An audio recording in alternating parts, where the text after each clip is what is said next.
Banyak pertanyaan di kalangan jamaah atau masyarakat. Dok, keluarga saya meninggal karena kecelakaan. Kok dimakamkan secara protap COVID? Dok, keluarga saya jelas masuk rumah sakit karena diabetes, jelas-jelas meninggal karena sakit jantung, jelas-jelas meninggal karena stroke. Kok dimakamkan secara protap COVID? Jangan-jangan keluarga saya sengaja di-COVID-kan dengan tujuan tertentu oleh dokter atau rumah sakitnya, dok. Pertanyaan-pertanyaan seperti ini sering terjadi di masyarakat dengan berbagai variasinya. Hal ini dikarenakan karena ada hal yang mungkin oleh sebagian masyarakat tidak diketahui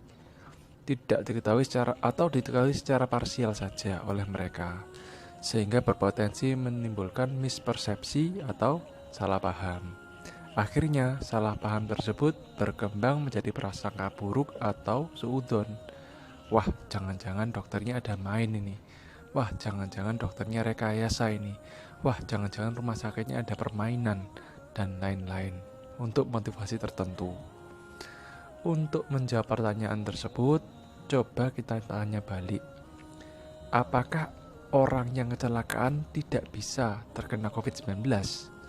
Apakah orang yang stroke, diabetes atau kencing manis, sakit jantung, tidak bisa terinfeksi virus corona?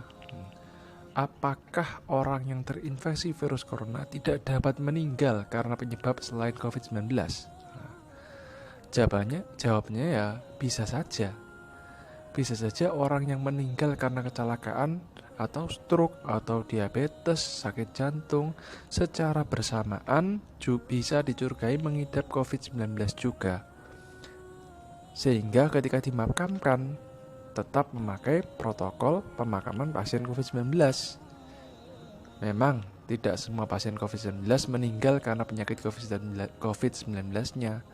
Namun demikian, perlu ditekankan bahwa COVID-19 dapat menyebabkan inflamasi atau keradangan menyeluruh atau Systemic Inflammation Response Syndrome atau SIRS yang dapat memperparah segala kondisi penyakit yang diderita pasien tersebut sebelumnya, seperti diabetes mellitus, sakit jantung, infeksi, dan lain-lain, sehingga dapat menyebabkan kematian.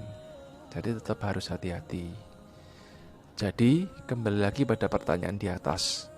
Mengapa kok pasien yang meninggal karena kecelakaan, karena stroke, karena diabetes, karena sakit jantung, dimakamkan secara protap COVID-19? Karena saat itu mungkin pemeriksaan yang telah dilakukan oleh tenaga medis, baik pemeriksaan gejala klinis maupun pemeriksaan laboratorium atau foto ronsen atau CT scan, mengarahkan pada diagnosis COVID-19 atau kecurigaan COVID-19. Misalkan ada pasien yang dibawa ke UGD di sebuah rumah sakit dengan luka parah di kepala karena kecelakaan sepeda motor.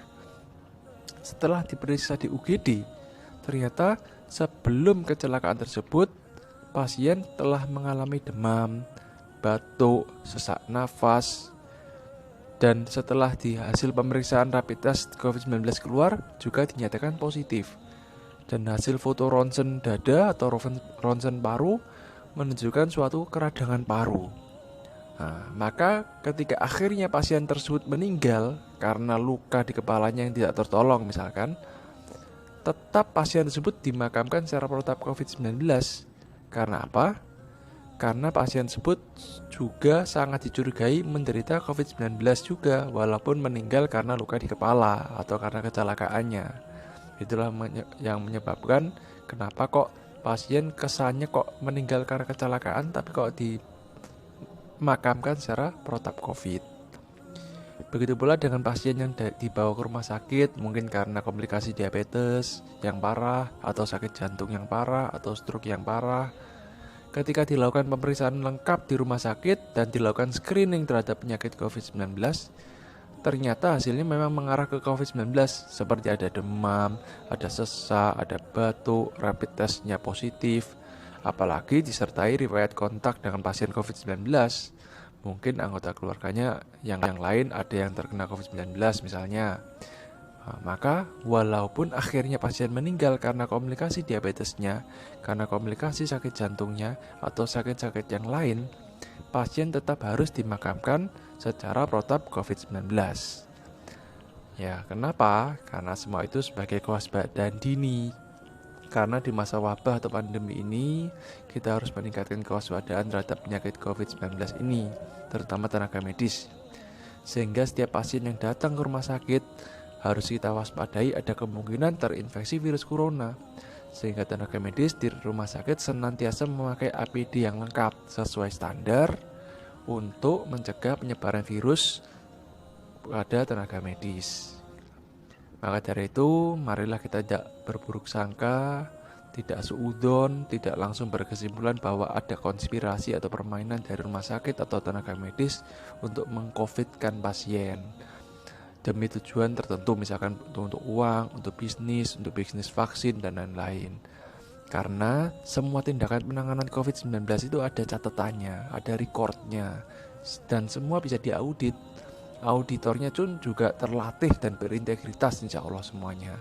Jadi rasanya hampir mustahil kalau ada rekayasa sistemik atau rekayasa menyeluruh atau konspirasi mengcovidkan pasien.